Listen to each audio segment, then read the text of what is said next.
A continuación, Noticiero Telesucesos. Clasificación A. Apto para todo público. Un noticiero pensado para usted porque se lo merece. Nos acercamos a la realidad desde diferentes perspectivas. Noticiero Telesucesos. Primera parte del Noticiero Telesucesos con las noticias más importantes del día.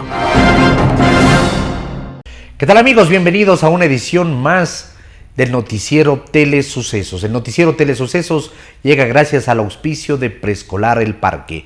Buscando educación preescolar para tu hijo, Preescolar El Parque. Comunícate al 0997 37 20 81. Bienvenidos, comenzamos con la información. Un día como hoy. En una época, los humanos mirábamos al cielo intentando desentrañar los misterios del cosmos, y en otros casos, producto de la superchería, buscando claves para el destino de nuestras vidas. En medio de nuestro miedo, uno de los más preciosos espectáculos que podíamos observar en el cielo era la llegada de un cometa. Que era un castigo de los dioses o de los demonios, decían unos. El emperador chino degollaba a los astrónomos que no anunciaban la llegada del cometa. Moctezuma, por ejemplo, creyó en sus sacerdotes y vio en la llegada del cometa un anuncio fatal.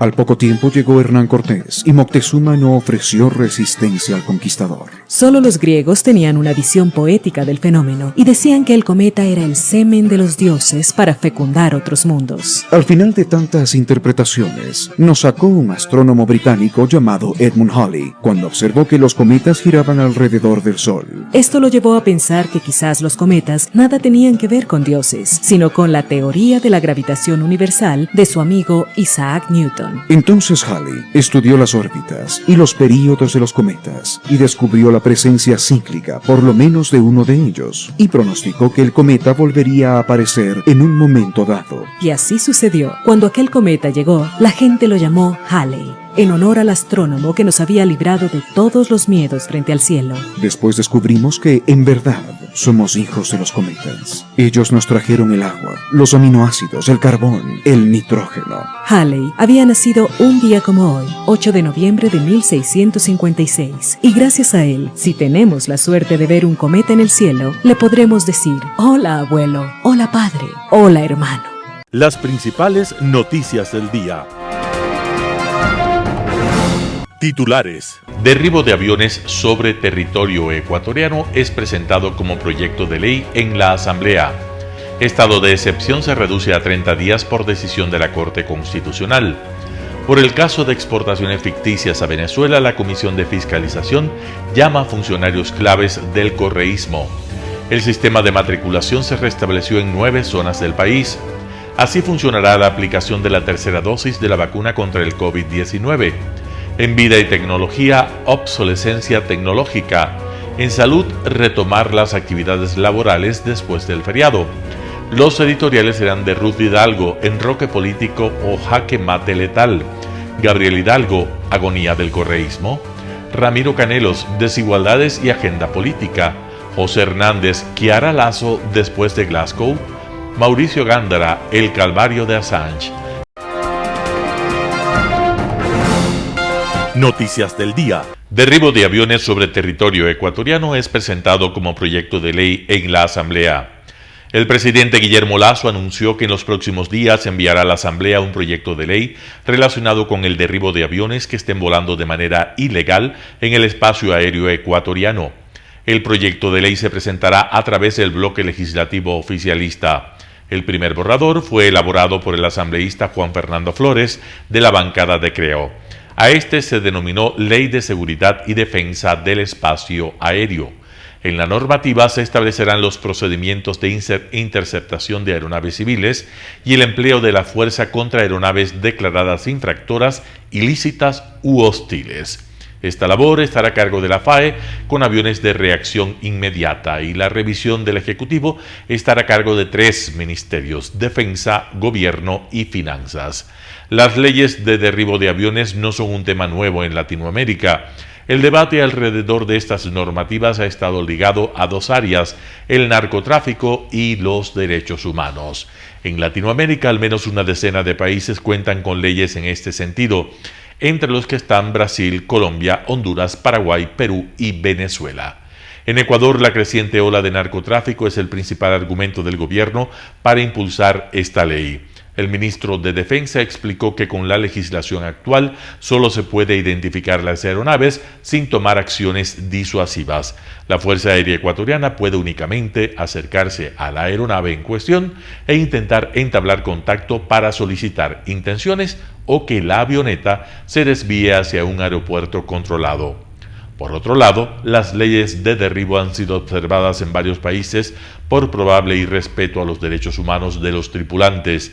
Existen opciones como la de la Fundación Debido Proceso, que considera que matar delincuentes sin previo juicio, sin que medie legítima defensa, es, después de todo, contrario al derecho internacional. Las leyes de derribo disfrazan de legalidad lo que en esencia es una ejecución extrajudicial.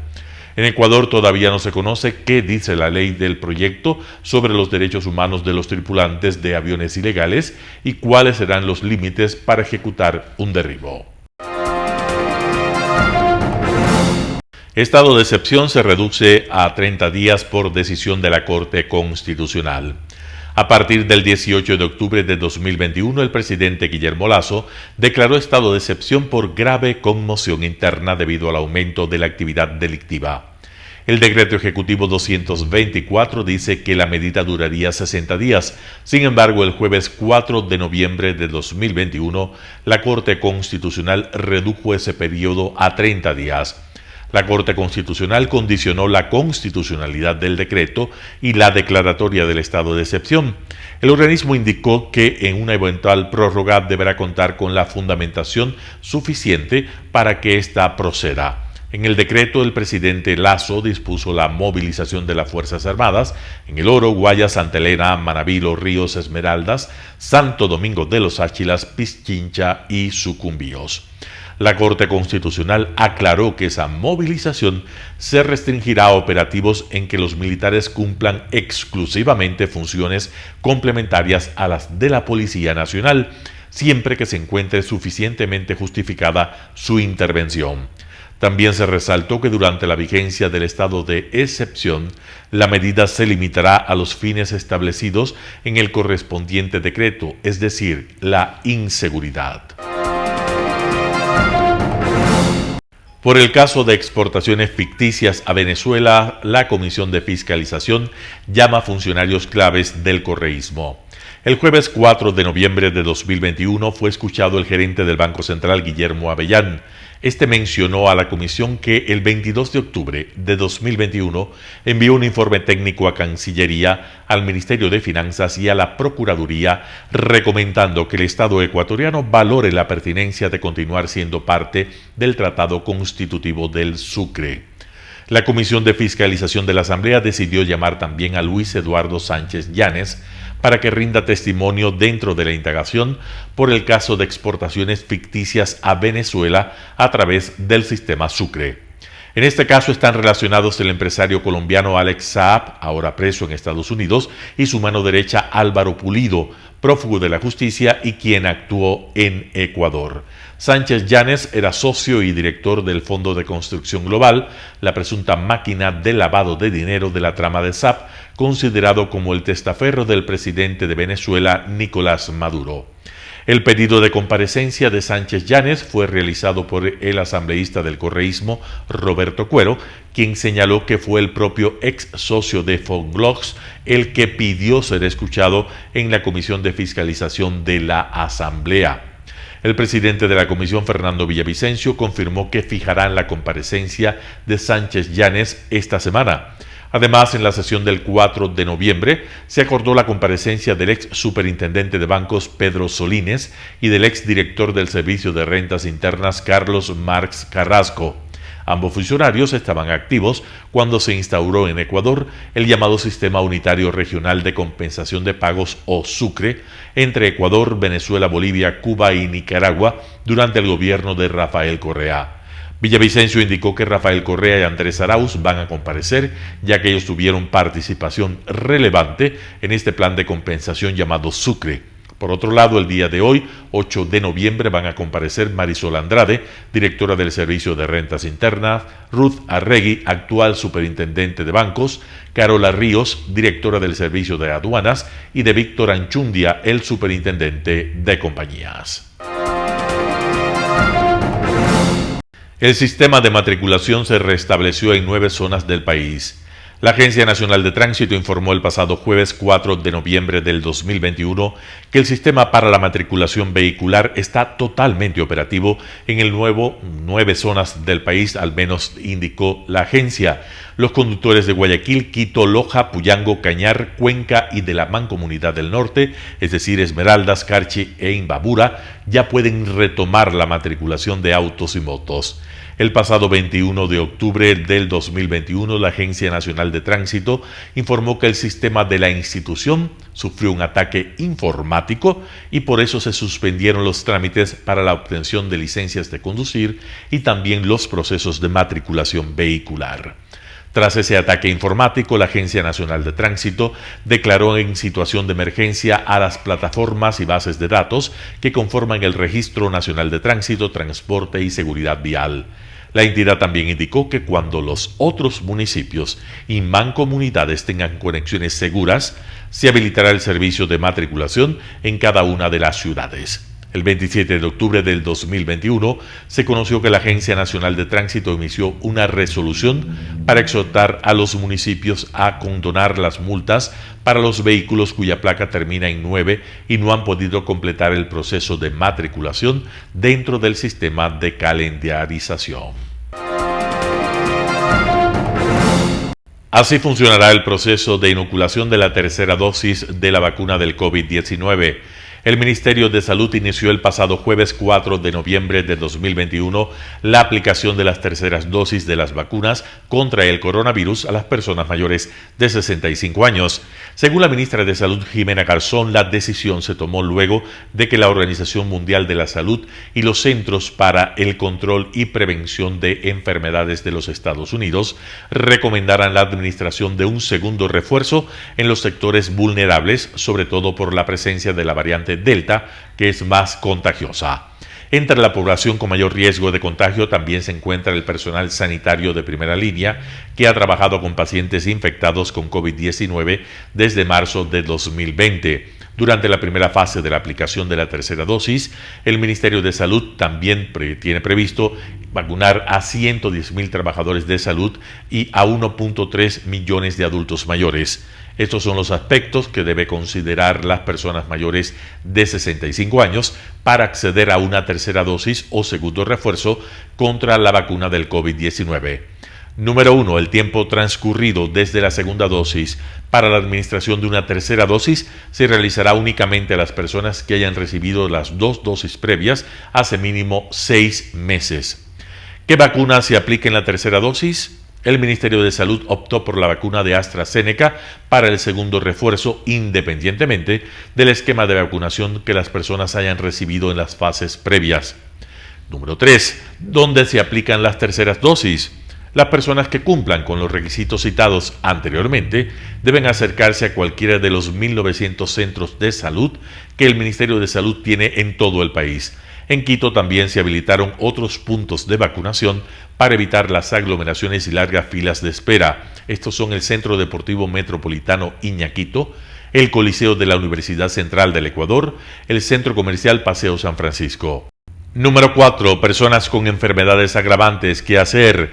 El Ministerio de Salud dio a conocer que las personas mayores de 12 años con enfermedades graves también pueden acceder a la tercera dosis de la vacuna contra el COVID-19 presentando un certificado médico que indique que pueden ser vacunadas. Número 5.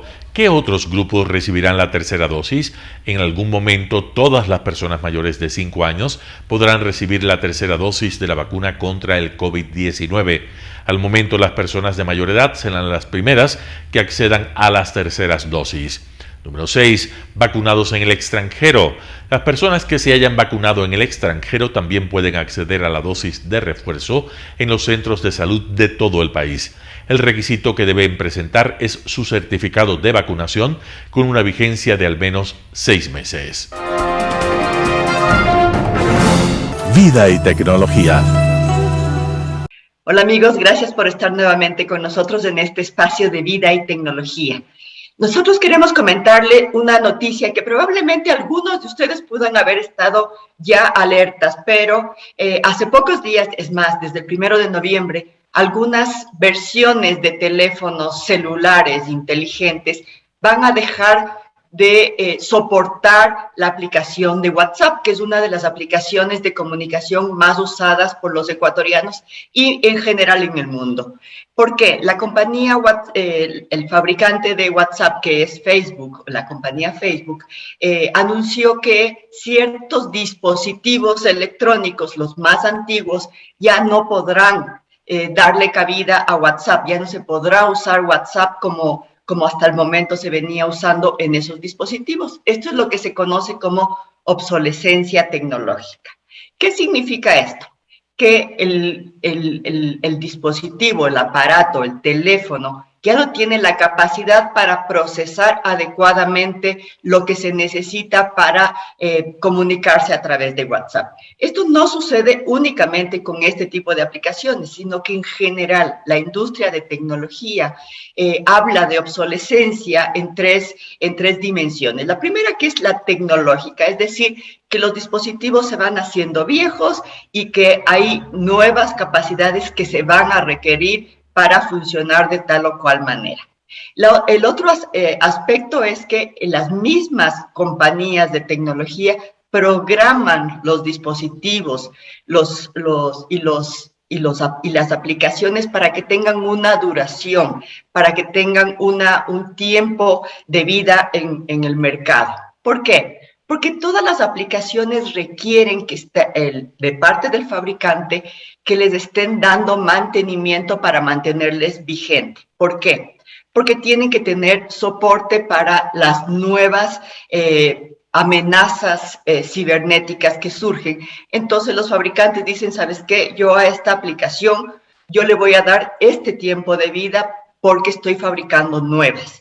Esto también se puede explicar con los aparatos en sí, es decir, se van haciendo viejos y requieren que el fabricante le mande actualizaciones al usuario y por eso se programa la obsolescencia, es decir, hasta aquí llegamos, hasta aquí le doy mantenimiento y de ahí para adelante, si el usuario quiere mantener ese teléfono, mantener esa computadora, mantener ese dispositivo con este programa, tendrá que hacer una actualización. En muchos casos, vamos a decir, si es tan indispensable que use, por ejemplo, en este caso WhatsApp, tendré que comprarme un nuevo teléfono que esté ya más vigente y que tenga un tiempo más de soporte para estas aplicaciones. Lo que sí les recomendamos en el caso de que usted tenga duda sobre su teléfono inteligente, tiene o no la capacidad para soportar WhatsApp, en este caso, entre a las páginas web y busque dispositivos que van a dejar de tener WhatsApp desde el 1 de noviembre de 2021. Esa es la manera en la que podemos enterarnos de si es que estamos o no cubiertos para esta aplicación. Muchísimas gracias por su atención y será hasta una próxima oportunidad. Un panorama de noticias para su estatura intelectual.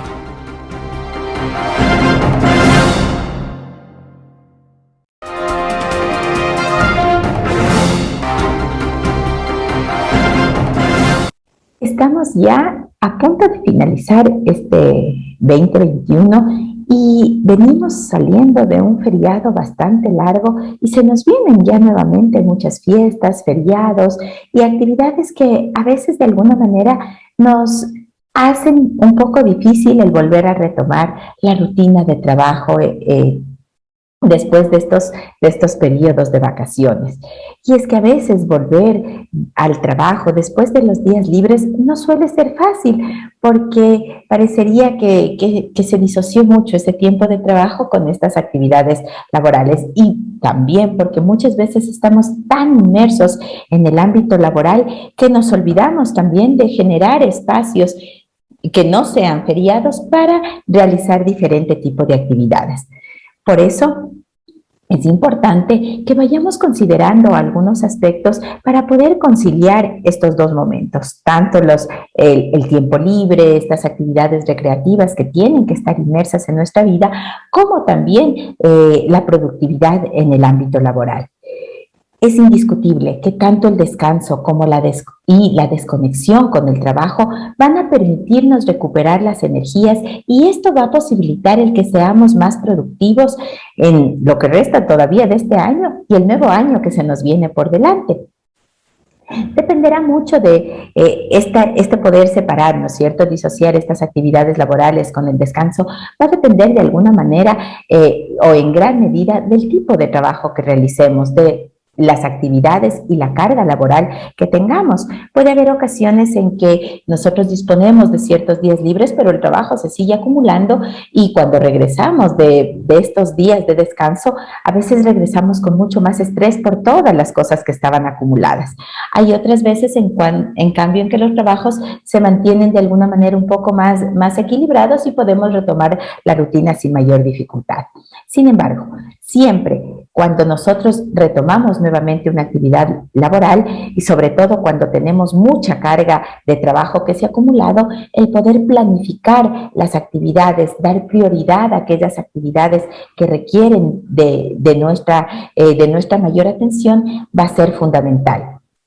En este sentido, la planificación, por lo tanto, va a ser importante porque no vamos a permitir que todas las cosas se nos acumulen y que llegue un momento en que nos sintamos desbordados, sino que más bien podamos irlas gestionando de tal manera que atendamos lo primordial, luego lo que es más importante y finalmente aquellas actividades que requieren tal vez un poco menos de atención. De esta manera, el retomar, ¿verdad?, estas actividades laborales no va a traducirse en una disminución de nuestra productividad.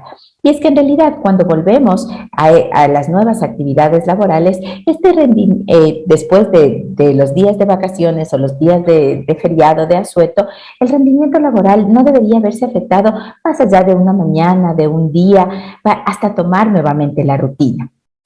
La planificación puede ser un aspecto muy importante en ese sentido y también el retomar y el mantener hábitos adecuados como la alimentación, no olvidarse, por ejemplo, cuando estamos realizando nuestras actividades laborales, de hacer las pausas para alimentarnos apropiadamente, de desconectarnos después de la jornada laboral para tener un tiempo apropiado de descanso, de buscar durante la jornada laboral realizar pausas activas, es decir, realizar breves momentos de 5 minutos de estiramiento, de poder tomar un poco el aire, tal vez mirar hacia la ventana, conversar con algún compañero de trabajo. Eso es como que nos recargaría las pilas nuevamente y nos permite volver a concentrarnos con todo el énfasis y con todo el interés en la jornada laboral.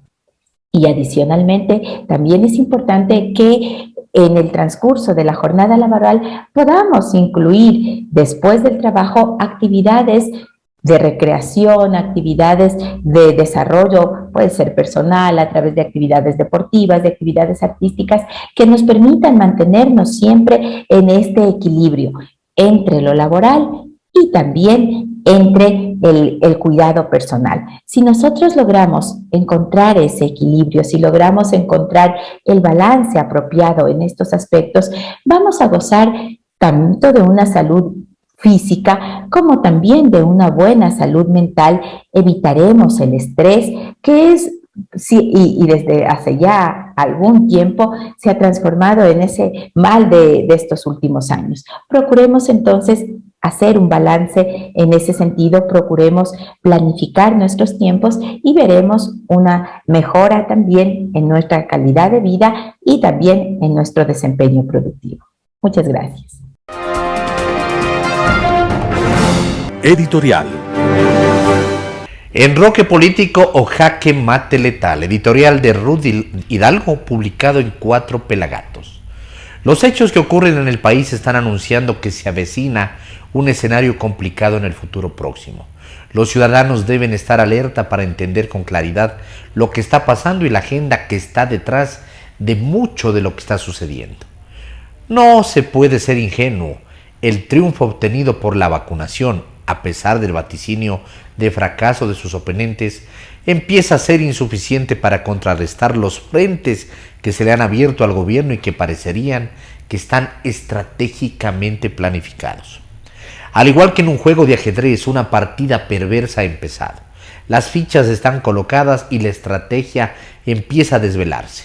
A un lado del tablero, un gobierno bien intencionado coloca sus fichas más calificadas para apuntalar su gestión, con el objetivo de lograr la reactivación económica, la lucha contra la corrupción, la reinstitucionalización del Estado y cumplir las promesas de campaña. Enfoca sus esfuerzos para generar al menos un mínimo de espacio político de diálogo con el legislativo.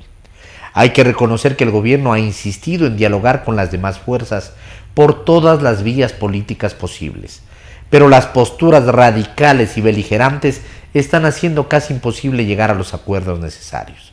En ese sentido, se ve que los opositores políticos están orgánicamente preparados al otro lado del tablero en una ofensiva política desigual para el gobierno.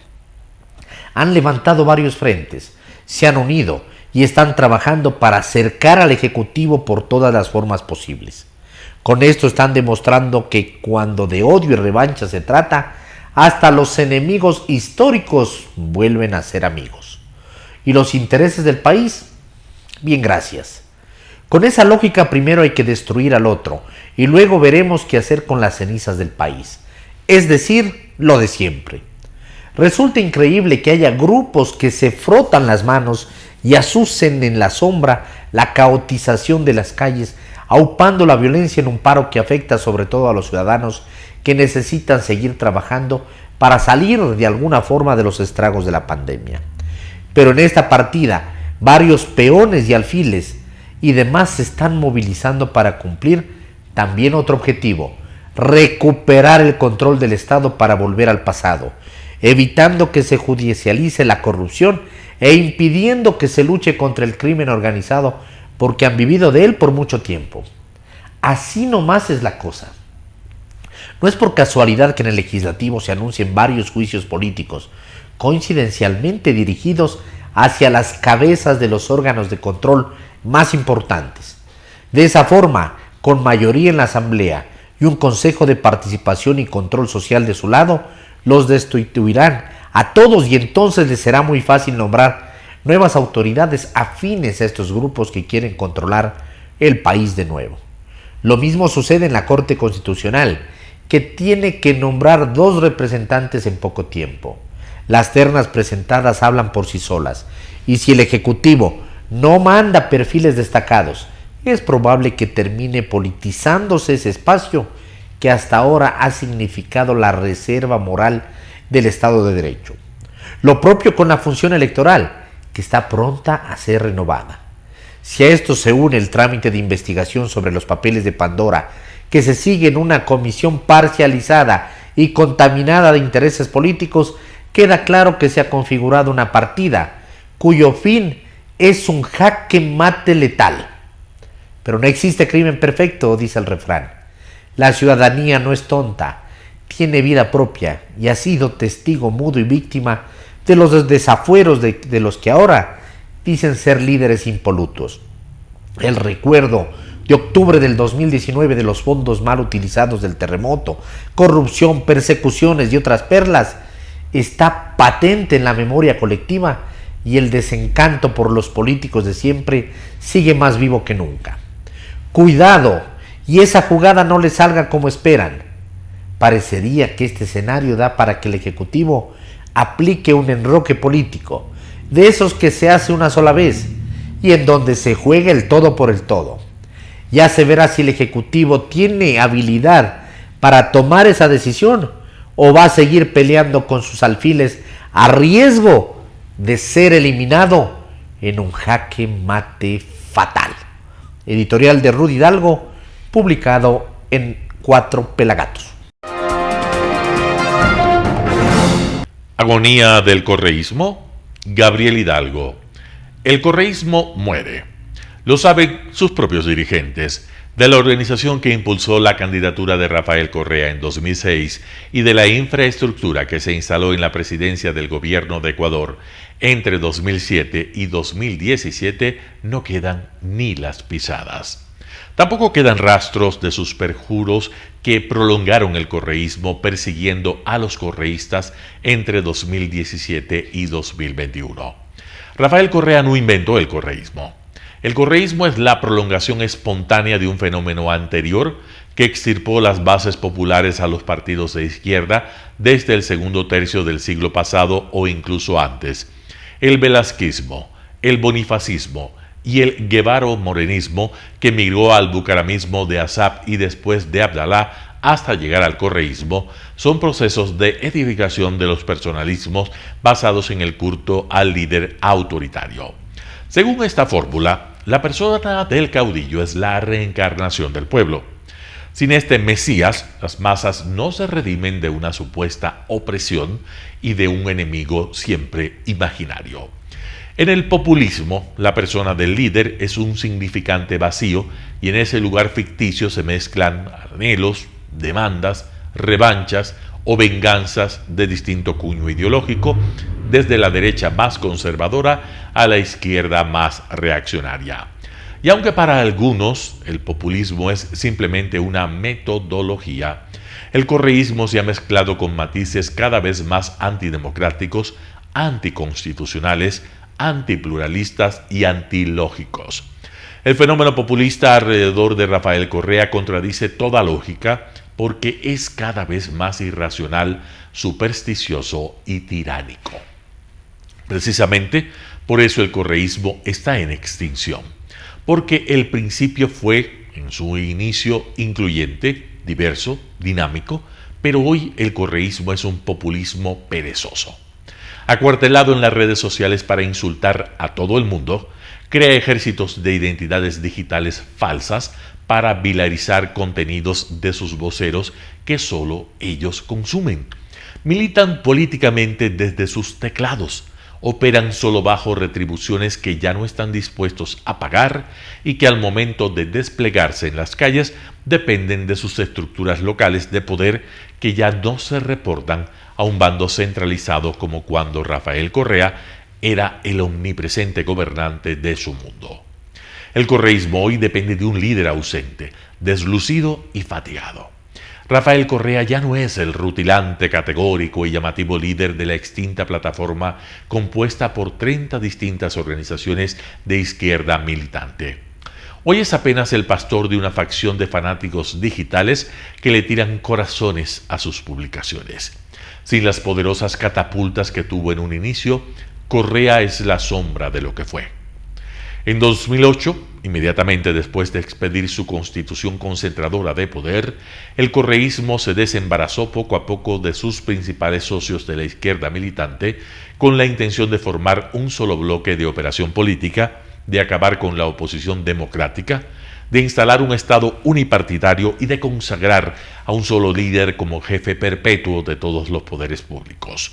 Pero la ambición rompió el saco.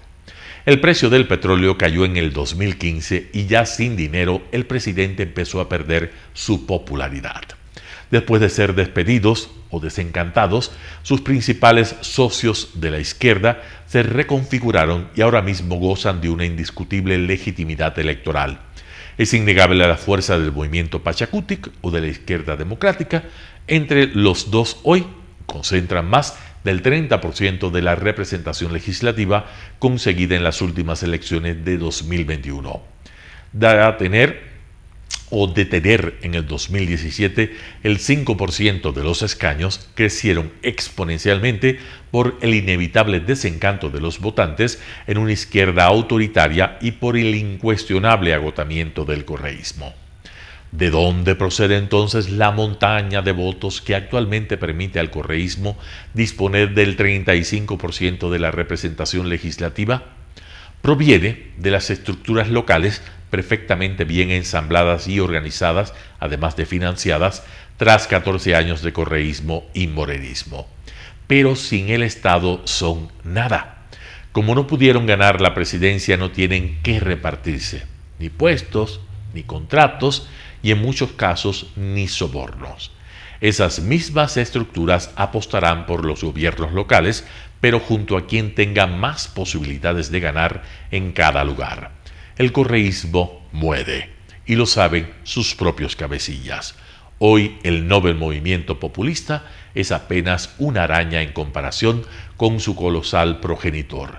Algunos dirán que con el voto populista sobrevivirá, pero tendrán que compartirlo con los nuevos liderazgos nacidos del paro nacional. Además tendrá que superar su intensa fractura interna, su dispersión regional, su guerra de sucesión, su total ausencia de bruja política y el riesgo de ser devorados por Jaime Nebot. Gabriel Hidalgo. Desigualdades y agenda política. Artículo de Ramiro Canelos, publicado en Diario El Telégrafo. Las desigualdades sociales están relacionadas con la pobreza y otros factores que inciden y condicionan los procesos de desarrollo, productividad, escolaridad, salubridad, etc. Ecuador es un país inmensamente desigual, inserto en una región considerada la más desigual del planeta. Causa y consecuencia del fracaso del sistema político. La desigualdad se manifiesta en la inestabilidad del sistema económico, que a su vez refuerza y contribuye a aumentarla, provocando una persistente ampliación de las brechas sociales. De allí que nada es más pertinente que buscar respuesta a estas preguntas. ¿Cómo reducir las enormes desigualdades sociales y económicas? ¿Cuál es el rol que las instituciones privadas y del Estado deben desempeñar para que estas brechas disminuyan? Durante una década previa a la pandemia, el país observa en términos reales una tasa anual promedio de crecimiento del PIB que no llega al 1%, y una formación bruta de capital fijo, inversión, que disminuye en 0.3%. Este nulo crecimiento que la pandemia profundizó aún más se acompaña con un nivel de pobreza nacional del 33% y en el área rural del 50%, son aspectos lejanos al debate político actual. Determinados grupos y movimientos sociales, entre ellos el movimiento indígena y la jurásica dirigencia laboral, se empeñan en su filosofía de mantener estirada la mano pidiendo soluciones al Estado y con pretensiones de imponer su propia agenda con escasa o ninguna representatividad. La situación fiscal del Estado se torna insostenible si no se toman medidas. Sin embargo, la presión por recursos es como que si no existiera esta severa crisis que está lejos de ser superada. Muy posiblemente nos tomará más de una década llegar a indicadores económicos y de pobreza prepandemia, lo que es sin duda un escenario catastrófico. Reducir la desigualdad es condición necesaria para alcanzar el desarrollo. Se requiere construir una nueva dinámica productiva de eficiencia mediante el aprovechamiento de la revolución tecnológica y un ambiente institucional con políticas que prioricen la innovación, lo que va de la mano con la construcción de nuevas capacidades que nos encaminen a una progresiva transformación de la composición productiva y consecuentemente del mercado laboral. Las desigualdades se reducen con ingresos provenientes del empleo y no de una visión asistencialista del Estado. Está demostrada la fuerte relación inversa entre productividad y desigualdad. Mientras más productiva es una sociedad, es menos desigual, y al contrario, una sociedad con baja productividad es más desigual. Nuestro caso. Resulta lamentable y vergonzoso que frente a este gigantesco problema social, las agendas políticas y sus actores desconectados de esta problemática se esfuercen en desestabilizar la débil democracia ecuatoriana. Editorial de Ramiro Canelos, publicado en Diario El Telégrafo. ¿Qué hará Lasso después de Glasgow? José Hernández, 4 Pelagatos. La cumbre mundial sobre el cambio climático en Glasgow agarró a responsables políticos como Leonidas Iza y Yacu Pérez muy mal parados, defendiendo subsidios para los combustibles fósiles. Por supuesto, no faltarán argumentos para decir que Glasgow es una reunión más de la larga lista, la cual se han oído discursos parecidos y hasta se han adoptado compromisos similares. Se señalará la incoherencia de los presidentes de un centenar de países que llegaron en aviones y se desplazan con docenas de autos y motos de policías y guardaespaldas. La suerte de tener anfitrión permitió al primer ministro inglés Boris Johnson llegar en bus eléctrico, por ejemplo. Se dirá también que India, China, Rusia y Arabia Saudí no se adhirieron al acuerdo y los tres últimos ni siquiera asistieron. El hecho cierto es que, a pesar de todo, se anuncian avances y que a raíz de esta cumbre habrá cambios en la región, donde Ecuador ha ganado, en este tema, un protagonismo internacional evidente. Y por último, si nada de aquello bastara, se debe admitir que Guillermo Lasso asistió, hizo anuncios importantes, contrajo compromisos y metió con fuerza al Ecuador en el nuevo mapa ecológico mundial. En claro, el presidente tiñó su agenda de verde y se catapultó en este momento como el mayor responsable ecológico del país. ¿Paradójico? Sin duda. Glasgow trastoca ciertos papeles y convierte a Issa y a Pérez en figuras retrógradas, por más que el presidente de la CONAIE no lo admita o el exprefecto de la SUAY haga videos metido en algún río. Nadie sabe hasta qué punto Glasgow cambiará la agenda mundial, que debe acabar con la dependencia de la energía provocada por el carbón, apurar la transición a autos eléctricos y parar la deforestación. En todo caso, en esos puntos reposan las expectativas, como recalcó Boris Johnson. Debemos pasar de las conversaciones y el debate y las discusiones a una acción real concertada en el carbón, los coches, el dinero y los árboles. Lo que es innegable es que Glasgow sí subvierte la agenda interna. La cumbre consagra la presencia del presidente en la tarima internacional y eso tendrá consecuencias. Guillermo Lasso acaba de atar su nombre a causas medioambientales de largo aliento, en las cuales tendrá que perseverar por muchas razones. Una de ellas imprescriptible. Involucra el destino del mayor ícono que el Ecuador tiene en el mundo, las Galápagos. La ampliación de su reserva marina, la promesa de que esos 60.000 kilómetros cuadrados de reservas servirán de laboratorio viviente para el desarrollo de investigaciones científicas, la confesión de que esto demuestra su voluntad de avanzar hacia una transición energética que permita un desarrollo ecológico, productivo y sostenible, pone a caminar al presidente en una vía sin retorno, más aún cuando anunció que ya hay una arquitectura financiera que le permitirá canjear deuda por conservación. No dio cifras, pero se atrevió a afirmar que este será el monto más grande que se haya realizado en el mundo por este concepto.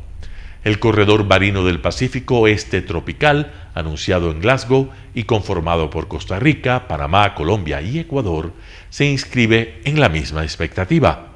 Se trata de crear una reserva de la biosfera marina para proteger las islas Coco en la costa de Costa Rica, Galápagos en el Ecuador, Malpelo en Colombia y Coiba en Panamá. Estos compromisos no solo interesan al Ministerio del Ambiente, Agua y Transición Ecológica, también marcan con un sello al gobierno de Guillermo Lasso en el mundo y lo obligan a mirar con ojo nuevo la dimensión de lo que está haciendo, esa dimensión ecológica en su acción de gobierno. ¿Tendrá esto una incidencia política interna? La respuesta sería obvia si existiese un partido u organizaciones ecológicas independientes, pero no es el caso.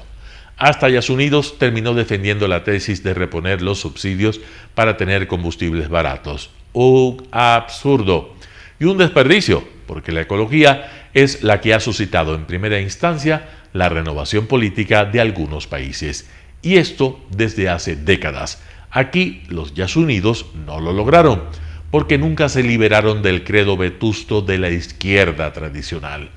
Pero esa causa y esa sensibilidad están ahí y no van a ser capitalizadas por Leonidas Issa o Yacu Pérez. Tras Glasgow tendrán que renovar su discurso. Lasso es, por paradójico que parezca, quien mejor podría hacerlo. Las circunstancias lo han puesto del lado de aquellos que se apuntan a tener desarrollo sustentable y asegurar la transición energética para no lastimar más el planeta. Hay que ver si el presidente recoge ese guante y cómo lo administra frente a la explotación petrolera y minera. José Hernández, Cuatro Pelagatos. El calvario de Assange, artículo de Mauricio Gándara publicado en Diario El Universo.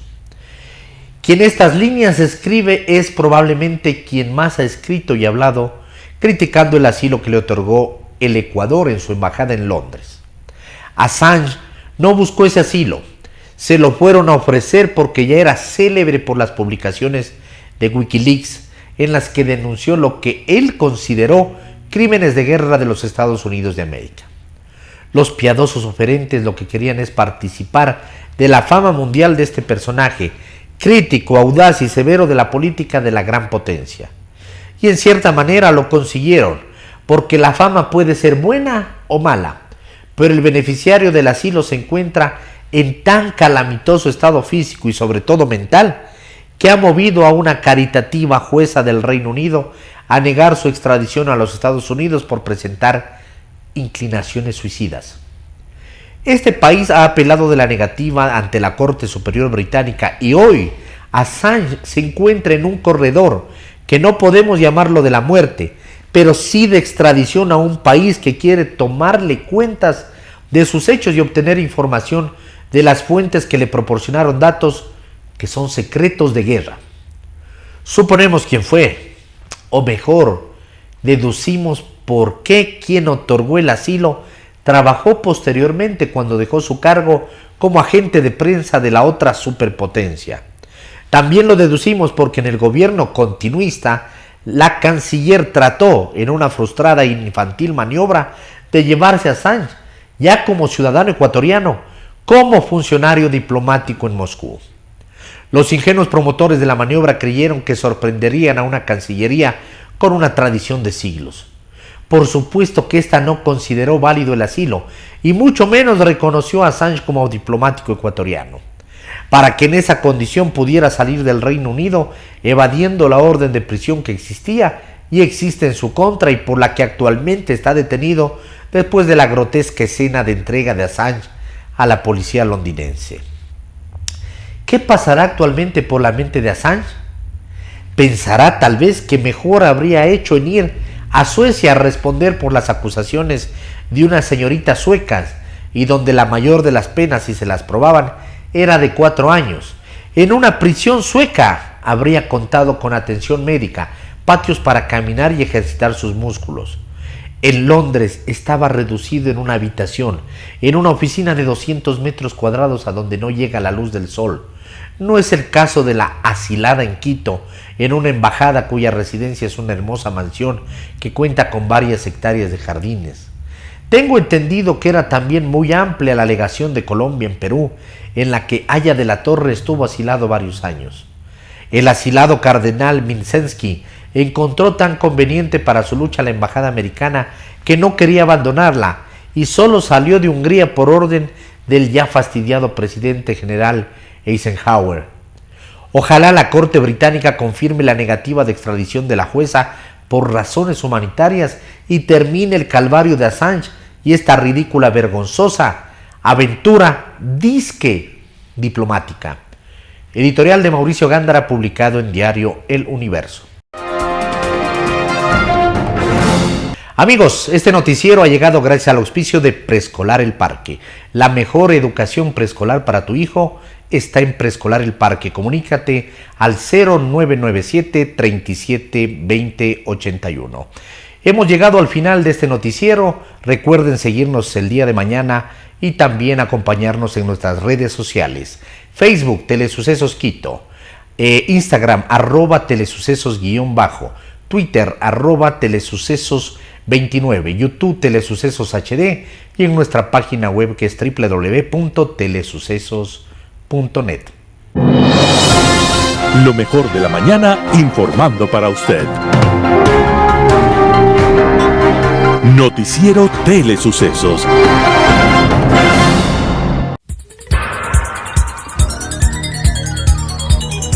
Las opiniones vertidas en este espacio por la producción y dirección del programa son de exclusiva responsabilidad de sus autores y de quienes intervienen en ellos.